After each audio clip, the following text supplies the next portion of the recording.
Hi everyone, good morning. I'm Phil Wilkinson, and as you said, I'm delighted to welcome you to the panel on life beyond the first purchase. Sounds a bit like a science fiction novel, but hopefully in the next 30 minutes we're really going to crack this wide open, understand about loyalty, and to help me we've got a really great panel here. We've got Rachel, we have Loretta and Frederica, and I thought we'd start off just by introducing yourselves briefly, just saying the company and what loyalty means to you. So. Frederica. Okay, so I'm Frederica. I'm from DeMellier. We do make luxury handbags and we sell them online. So for me, when I first started working at DeMellier almost 4 years ago, I remember my colleagues talking about the ambassador program. And to me, it sounded like something really exclusive. So something maybe you would have had to make a certain number of purchases or spend a certain amount of money. And then I soon realized that actually anybody who ever purchases from DeMellier is automatically an ambassador. And that kind of shaped the way that I think about customer loyalty today. So I think making someone feel like a VIP right from the beginning is really powerful. So whether they've spent £500 on a handbag or £50 on a card holder, they've still chosen to shop with your brand, regardless of whether they've, how much they've spent or how many times they've purchased. It's still a choice of ordering from you, regardless of, it's such a saturated market, especially with luxury fashion. So I think it's very special that they've chosen to shop with you. And I think that you want to lose that magic of the first purchase. And I think that making someone feel like a VIP right from the beginning and making them feel like they're a loyal customer, that then leads into really having that kind of super fan customer who loves you and who'll buy anything from you that you produce. So. Brilliant, thank you. Loretta? I'm Loretta from Boomf. We do the exploding confetti cards and personalised marshmallows. I agree with Freddie as well. I think we need to kind of open up our minds with regards to customer loyalty. I'm sure most people here think it's so difficult now to retain customers, to make them loyal. There's so much competition out there. It's just about being front of mind. With us, we're really lucky and fortunate that we have so much user-generated content. Our customers get so excited about the products that they buy, that they send to their friends and family, and then they film these reaction videos. So I think if we were just looking at the traditional stats of LTV, repeat rate, and things like that, you wouldn't actually have a holistic view of customer loyalty. So people who take these videos, share these videos online to their friends, to the world, they should be viewed as just as loyal as ones that have purchased 5 or 6 times, even if they've purchased once. So I think looking at all the different touch points, social media, whether they've left positive reviews, that in itself is a loyal customer as well, even if they've only purchased the once. Great, well, we're definitely going to come to all of that. Rachel? Hi, I'm Rachel. I'm from Seedlip, which is the world's first non-alcoholic distilled spirit. The idea being, what do you drink when you're not drinking, if you're driving, if you're pregnant, if it's a Monday and you've just had a pretty heavy weekend. For us, loyalty actually is about brand loyalists as much as it is about product loyalists. So people who love what the brand stands for, like the idea of the product, even if they've never bought it. Maybe they had a great non-alcoholic cocktail using Seedlip in a bar. They've raved about it to their friends, but they haven't actually physically purchased from us. And that's just important because these loyalists are actually our biggest brand advocates, people who do all the hard work for brand awareness for us. And also because we are available in many different retail partners and not just through D2C, we need to ensure that we're engaging with people who may not actually buy through the seedlipdrinks.com website, but who may go on to purchase us in Waitrose or through Selfridges, for example. And so that loyalty piece is just as important as the kind of targeting people who've bought from us and whose data we do own.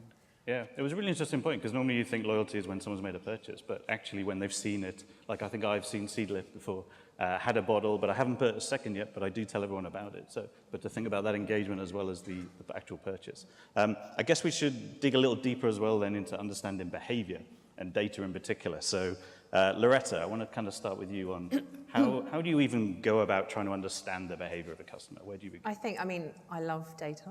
I'm a bit of a data geek. I do love it. And I think I think it's so important, it's the first thing you do when you approach looking at a customer profile or a particular campaign or workflow. I think the first thing you need to do is to look at the data you have, the data that exists. We can make so many assumptions or assume that people are going to behave in a certain way just because that's how you behave, but actually the data could tell a completely different story. So I think it's really important starting point, and that's where people should start. I think as well as the normal touch points we have, there's things as customer surveys, so outreach data. So in our workflows at Boomf, we're trying to implement as much as possible through each campaign. So whether it's reactivation, whether it's a welcome, whether it's a first purchase, at the end of that workflow, at the end of that campaign, a customer survey to ask them what was negative, what they would change, and use that data then to influence us going forward with regards to product launches or the way we market to people. So I think customer kind of qualitative data is just as important as quantitative as well. Frederica?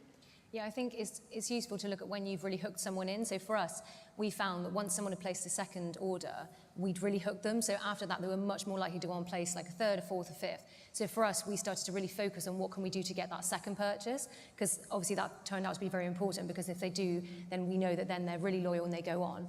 So then it's what you put into practice. So whether you have a really, really good post-purchase campaign and you focus a lot of your time and energy into getting that second purchase. So I think it's finding these small things, and then that can help you to focus in and see where you're going to put your time and energy into. Okay. And Rachel? Yeah, completely agree with what's been said. And additionally for us, it's about all the offline data that we had. We're only a 2.5-year-old brand, so we're fortunate in that from the very beginning, data collection has been a priority, whether it's at an event, asking customers, what did you think? What was your favorite? Why was that? And collecting that data in the offline space as well to then build out these customer profiles that we can map against what we have from the online world and the people who've purchased. It's also, we use data in some ways to kind of make decisions and, again, post-purchase campaigns, but we also map it against what our brand strategy is separate from this. We're all about innovation and trying to create something completely new and different. So we like to look at what do we think we know and how can we use data that we do have to influence that decision. An example being, we thought, okay, pregnant women love a gin and tonic, what can they have whilst pregnant that gives that same sensation and special feeling at a family barbecue in the summer that isn't alcoholic? How can we target the pregnant woman? So we partnered with Ocado and we did specific coupon code partnership where we offered women who had shopped in the baby aisle, whether it was for nappies or for vitamins, and we gave them a discount code on Seedlip, and we saw a huge spike.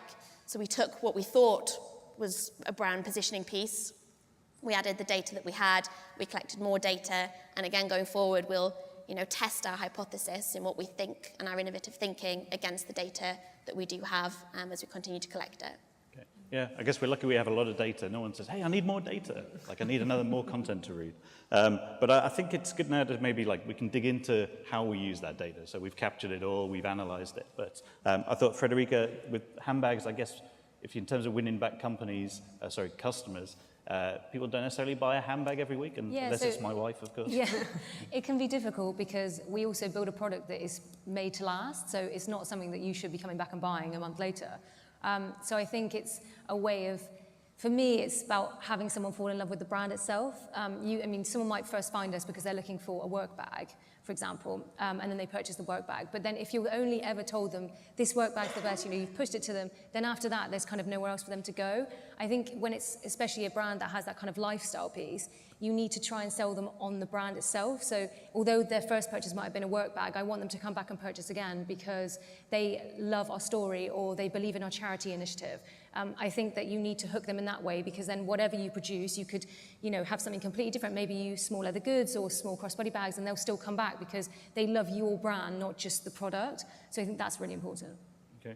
And Loretta, how do you get people coming back? Is it difficult when it's more of a gifting type proposition? Not really. With us, the data is really, really helpful for us. So we have, so people tend to, obviously it's gifting, it's not for themselves, they'll buy it for an anniversary or a birthday. Obviously we have our seasonal peaks.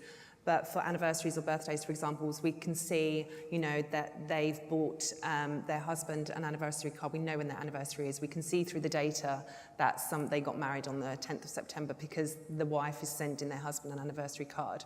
So we have that really valuable data. So we know the following year to prompt them, to remind them, don't forget your anniversary, it's coming up. So we have that natural retention. If they're still married, obviously.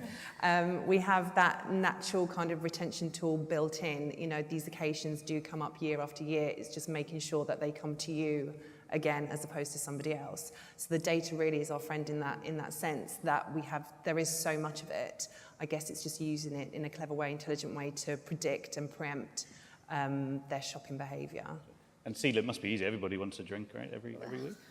I mean, we're young, we're learning, we're testing, we're using the data that we have to do smaller test pieces. So first thing we introduced was a post-purchase campaign, and it was about, as Frederica said, telling the story and selling the lifestyle message and making sure that, you know, people didn't think we were hammering down their throats, you should be sober. It's very much a drink for the drinkers when they're not drinking. And how do you tell that? So for our post-purchase campaign, we would send recipes and content about the variant that was purchased. So looking at that segmentation, what did you buy? What do you want to know about? And then also incentivizing throughout that journey, or maybe you'll like this flavor. And then if, you know, A/B test, if they didn't open it, here's a discount code to potentially try that flavor. And it's about learning what works and what your customers respond to. And we're still in, you know, huge data collection phase when it comes to this. But, you know, you're not going to be drinking Seedlip every single day of the week necessarily. So it's all about using data to learn. Sure. And I guess we kind of mentioned about really customer reviews and kind of what happens post-purchase. Frederica, you told me earlier about kind of how important it is for a small business to really sort of tailor the products and how you offer things according to the customer. Yeah, so customer feedback for us has been hugely important from the beginning. I think that it actually goes really hand in hand with building that loyalty, because if somebody feels like they've had a say in shaping your business, they're much more likely to come back. So we had a lot of customers saying, you don't have a backpack, we'd love a backpack, we kept hearing it, so we designed one. They wanted a medium-sized version of our best-selling bag, we produced it. So it's kind of that thing of we're lucky to have been able to actually put those things into practice. But I think anything you can do to make the customer feel like they've actually had a stamp on your business, it's much more difficult for them to go to a competitor when they know that they've actually had an effect in shaping the way the business is. So I think that is a really, really good way to get people to actually, you know, to increase the loyalty and have them keep coming back, really. They're like, oh, I've helped design that. That's my bag now. Exactly, and I think if you're a small business, what can work really well is having a private Facebook group. So you have a private Facebook group with all your kind of best customers, and you can use it as a sounding board. So you can use it as somewhere where you can share ideas and, you know, offer them, you know, tell them we're thinking about doing this. What do you think? And they're your best customers, so they know, you know, they're the ones who you kind of want to replicate with other customers. So it's really useful for you, but it also makes them feel like, oh my goodness, I'm in this group. You know, how can I go to someone else when this company really respects my opinion and really appreciates what I say and my opinions and my views? So I think that can be really powerful. If you have the ability to have a private Facebook group with your best customers, I think that can be really powerful. And you do that, and you don't offer reviews as well, so it's mainly about no, we don't have reviews on the website currently. I mean, it's so hard with luxury, and I think you would probably agree. It's difficult with luxury to have reviews. Sometimes it feels a bit like not on brand, and you have this website that's so beautifully designed, and you've spent so long doing it, and then you have like a plonk review. Sometimes it feels like it wouldn't work. I think on that side, it's better to go for something like Refer a Friend, where you're asking people to suggest you to their friends. So it's kind of like a review, but it's a bit more subtle. Yeah. So, Rachel, you said you don't do reviews, it's like Marmite sometimes. Yeah, so for a lot of people, they don't quite understand it. What is the point in Seedlip? And you can, you know, educate and engage with the customer as much as you want. It's not going to be for everyone.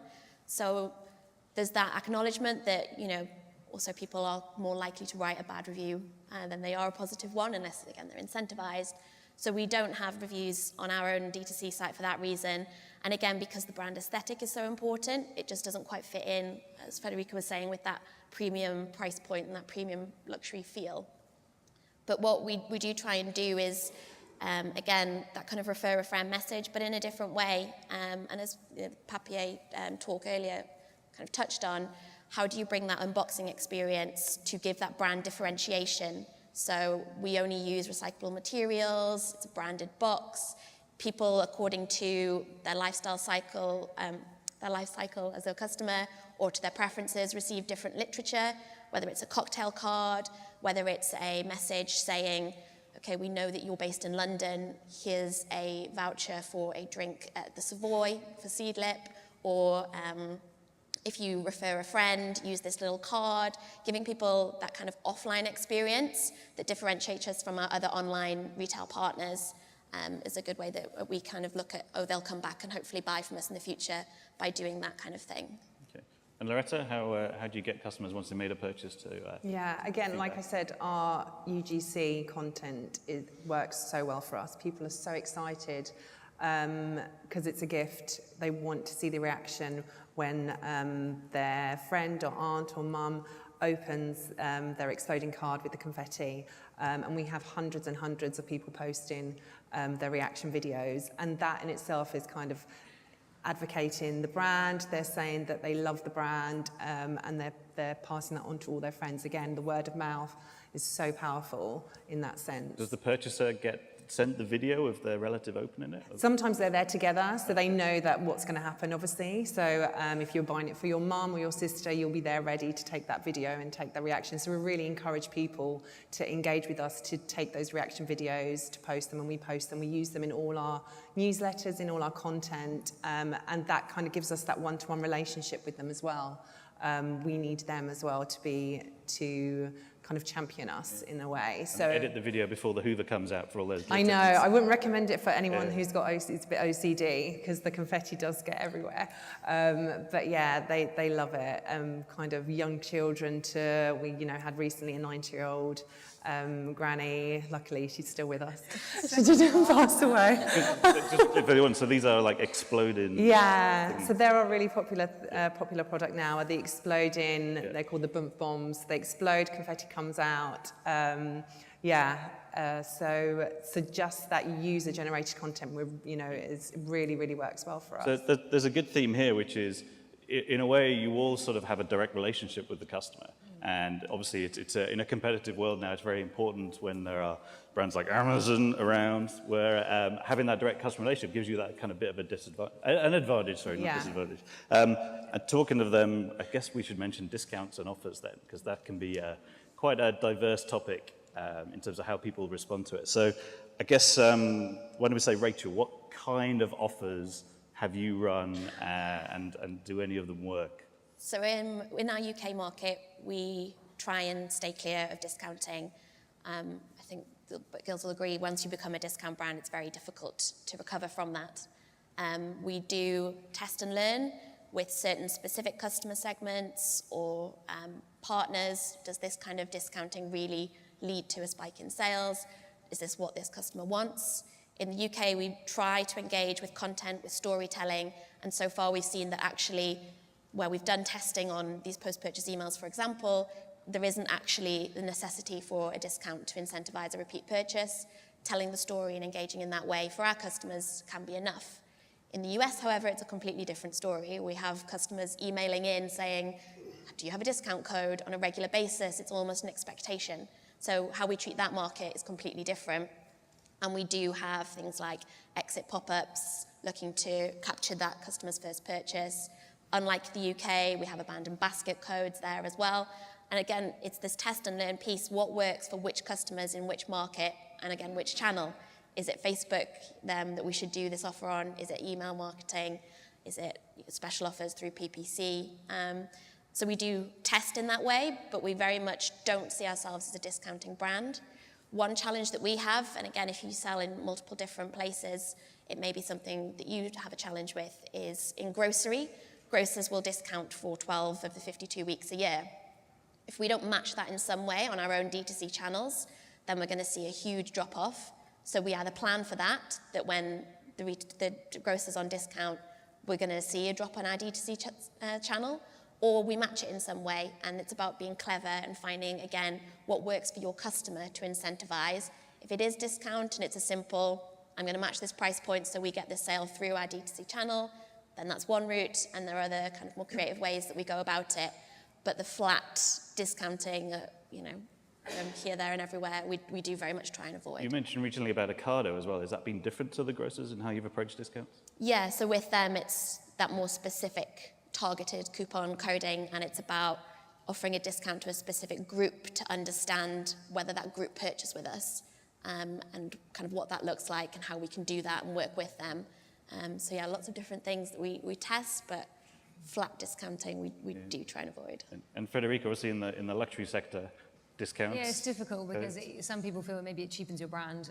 And I think it does in a way, there's a ways of doing it which kind of keep it a bit more premium. So what we do is with our ambassador program, we send discounts to our customers periodic throughout the year, but it's not just a random discount. I think it's making sure that there's a reason behind it and doesn't just feel like they're being given a discount, but rather that there is a reason for that. So for example, the brand's birthday, you could do a big campaign, or we have when our new collection launches, so we have a preview and our customers get to view it a couple of months before it goes live on the website, and they'll get a discount if they pre-order the items, which is really useful because it also shows you what people will buy, so you know what to produce. So that's another, it's just an advantage. But basically, people don't see that, I think, as much of a discount because they see it as it's a reward. We either call them our ambassador rewards, and it feels a bit more premium than just having a random 10% on the homepage when, not saying we've never done it, not saying we never do it again because it does work. But I think you have to be careful with just constantly pushing discounts because there is that thing we were talking about earlier, brands that you just know them for their discounts. You just know, oh, this brand, I won't purchase without a discount because you know that they always have them, and you want to avoid that, especially in the luxury. It's like the sofa companies, isn't it? Everyone. Yeah, exactly. I don't think I've ever seen a sofa company by full not on price, a discount. exactly. Yeah. And you mentioned, with Rachel when it was in the US as well, kind of going back to your point there. Yeah, it's interesting to see like different markets and see like who responds to what. But the worry is also, once you go down that route, it's hard to come back unless you do it in kind of a clever So way. I think if you do it in a clever way and you phrase it as a reward and something that you're giving them, back and things, then it can work really well. And I think refer a friend is really good as well because although it's a discount, it feels like less of a discount. You're getting something back for doing something, and I think that makes a difference. Okay, Loretta, discounts everywhere or no discounts? No, we try to use them sparingly, definitely. As Frederica says, there are obviously times in the year where we do give in and we do use them. What we find actually works well, and that a lot of retailers, a lot of marketeers kind of overlook, are these the transactional emails. So what they're seen as boring emails, the order confirmations and things like that. But actually, I find that they're one of the most important touch points, most important piece of communications we have. Firstly, every single customer will get one. So with obviously GDPR coming into effect, databases have kind of dropped down slightly, or it's harder to capture valuable contacts. So every single contact, every single customer gets an order confirmation. They've just made that first purchase. They're really hopefully excited, had a really good experience online. They're in a really positive headspace. They've obviously got their order confirmation. It's got one of the highest open rates, higher click-through rates than any of newsletters that you could send out. And at that point is when they're the most engaged with your brand. So having something there, obviously all the customer details and the order details, the most important thing to kind of stop contacts to your customer service team. But having some kind of really small incentive at the bottom is something, it's more of a reward, it's more of a thank you so much for shopping with us. We're really excited that you're a customer now. And even a really small incentive actually works really well, and people are kind of more likely to then repurchase quicker. And as you were saying, to get them to do that second purchase as quickly as possible kind of ties them in longer. Yeah. So why waiting for your order? Here's a quick second order in before exactly. that Did they may have forgotten that this could go with that. So at that point, actually, it's the most positive point in the kind of customer journey. And they're the most engaged. They've got their card out already. Yeah. They've got their card details at the ready. I think it's also interesting, what you can do, like we said about having them place a second order, is if you do a discount, we've done in the past, a tiered discount. So say you spend a certain amount of money and you get a certain amount off. But instead of having it as a straight, instead of having, okay, you spend this and you get 10% off this order, you say, if you spend this amount of money, you'll get a £50 gift card, which we then send you in with the package, which means that it's a double whammy because they will place a second order. And if you do that running up to Christmas, it's perfect because they start thinking, oh, well, I've got this £50 gift card now, as well as my original purchase. So maybe I'll buy it for someone else. So that's a way of doing a discount by having them purchase probably twice. Mm. So it's interesting. So you've all really thought about discounts, not just in quick 10%, but really about how to apply it in a cleverer way and make it part of the strategy. Yeah. Cool. We're conscious we've got about 5 minutes left, so I want to talk about great campaigns really that each of you have seen. So outside of your own business, of course, could maybe we kick off. Rachel, can you give me an example of some really good sort of loyalty campaigns you've come across? For me, one brand that does it really well is J.Crew. I think their emails are fantastic. One that I think we were talking about earlier really stands out in my mind. I think it was possibly 2 to 3 years ago. Was a Black Friday campaign, and it had capital letters in a subject line, but it's grab your mouse. And amongst all the noise that you're getting during that time of save 10%, 50% off, all these huge discount-led messages, grab your mouse was like what? And when you opened it in typical J. Crew style, little cute mouse postcard, eek, and kind of encouraging you to grab your mouse and click and shop their deals. And it was that kind of clever messaging that cut through the noise that I really respected and thought was great. For me personally, another brand that does it well is ASOS. So I'm kind of outside of their range, their core demographic now, but I'm still a shopper with them because of what they do. The fact that you can take a picture of something and now use photo search on their app, the fact that they message me with things that are in my size through my preferred channel, which they know is social rather than email, it makes it a much more interesting brand and engaging brand for me personally. So those two fashion brands, but they kind of captured my attention. Yeah, okay. Frederica? So as well as being obsessed with fashion, I also have a big interest in health and lifestyle. So I order a lot of food online from an organic farm based in Somerset, where I grew up. And last year, around November time, I received in the mail from them a catalogue, but it's not a catalogue. It looks like the kind of cookbook that you would buy in a shop. It's amazing. Like, the photography is stunning. They've clearly spent loads of time on it.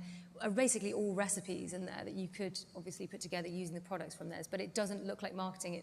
I couldn't believe it when I got it, and I've still got it on my shelf, and I think that's so powerful to have something that someone will keep on their shelf, because you're always going to be top of mind. It sits with the other cookbooks that I've purchased myself, so I think that's really interesting, and the fact that I'd only purchased from them twice at the time, so I wouldn't have considered myself a VIP customer at all, so I think that just made me want to purchase them more, because I loved it and I thought it was great, and I'll never forget about them because they're always there. So. Interesting long-term thinking then. I can Yeah, imagine absolutely. the selling of that, like, yeah, you might get a I know, sale that must have, a bit later. It must have cost them quite a lot of money, because it's a perfect bound book. It's really stunning, but I think in the long term, they were probably thinking about it like that. Yeah. Yeah, okay. Loretta, how about you? Mine's slightly embarrassing because they're probably here. Is Wonderfully. I really am always such a massive fan. There's not a particular campaign, but just the way, the personalisation elements. These are the children's books. Yeah, exactly. So just the whole personalisation, the effort that goes into it from the website journey, the whole kind of customer experience from start to end, the website experience, the products themselves, so much thought goes into it. Every time they launch a new book or a new product, I know that's perfect for my kids or nieces and nephews. They really understand their customer and what really excites them. They keep that magical element kind of through their emails and everything like that. So I really enjoy all their campaigns, really. Okay. Well, we're good. We got another question. Great. So I thought, obviously, we've sort of shared a lot of kind of case studies and secrets, hopefully, here. If you're sitting in the audience now and you're thinking, this all sounds really great and I'd love to take this away, bear in mind the three of you kind of had to go through this yourself, from often you saying nothing's in place to where you are now and how you start to think about this. Could you, perhaps each of you, share like a small tip about how even to get started? How would you start to implement some of the things we talked about? So Frederica, maybe just put you on the spot. I would say start with one campaign. So if you haven't really got anything running, make sure you do one and get it right. Because I think what can happen is people try to do a lot at once, and then you end up having things that aren't quite exactly as you wanted them. So I think if you haven't really got anything running, maybe start with a really good welcome series. See how that goes, and then maybe you can start to implement a banner basket, a banner browse, and then you get onto larger campaigns. And I think always remember, like for us, with having that lifestyle element, like what are you selling to the customer? Yes, you're pushing your products, but try also to push your brand as a whole. So try and think about, do you have a charity initiative? Is there content that you're pushing to them? Get them to follow you on social, to have them sign up to your newsletter. Make sure that they're completely involved in your brand so that you can continue then through newsletters and stuff to actually, bring them in further and further to your brand, so that then, like I said, whatever you launch, then they'll be happy to buy. Okay. Loretta? I would say it's loyalty and retention is long-term. It's a long-term strategy.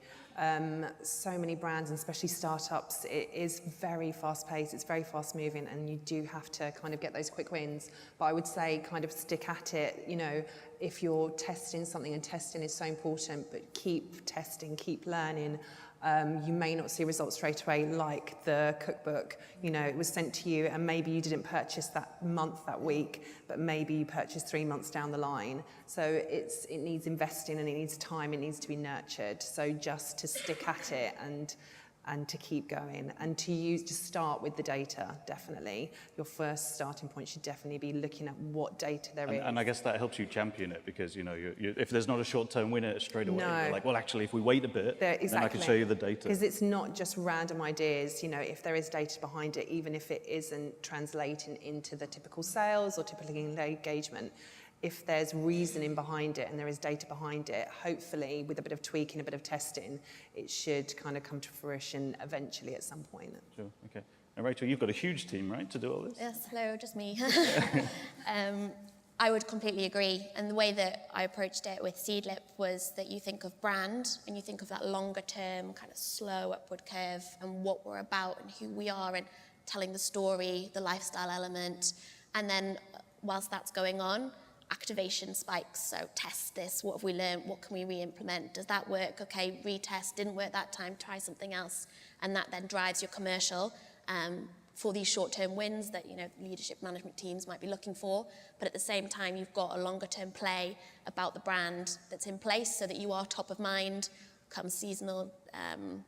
Christmas for us, January is Christmas for Dry January, but that, you know, we're working now on this slower gain whilst testing and learning so that come when we're going to have all our traffic and everyone's buying Seedlip in January, we've got these learnings in place, we've top of mind because we've started now, and that's how I would approach it with those kind of two lenses, one about your brand awareness and slow growth and the other about testing, learning and getting that data. Brilliant.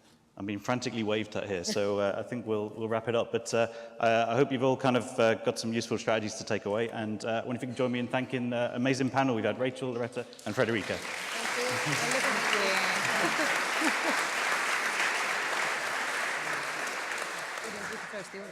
Yeah, we just got a couple of minutes if anybody wants to ask some questions. Oh, okay, questions. Because actually, yeah, we've got a few minutes. So Sure. anybody would like to, volunteer some questions for Phil and the team. He's asked all the questions, right? Yeah? Well, actually, my question is all to do with this farm in Somerset. I mean, sounds fantastic. It is. Cookbook, so we'll catch up with you later on that. But anyway, thank you very much, Phil and the guys. Thanks very much. Great. Thank you. For the useful. All right.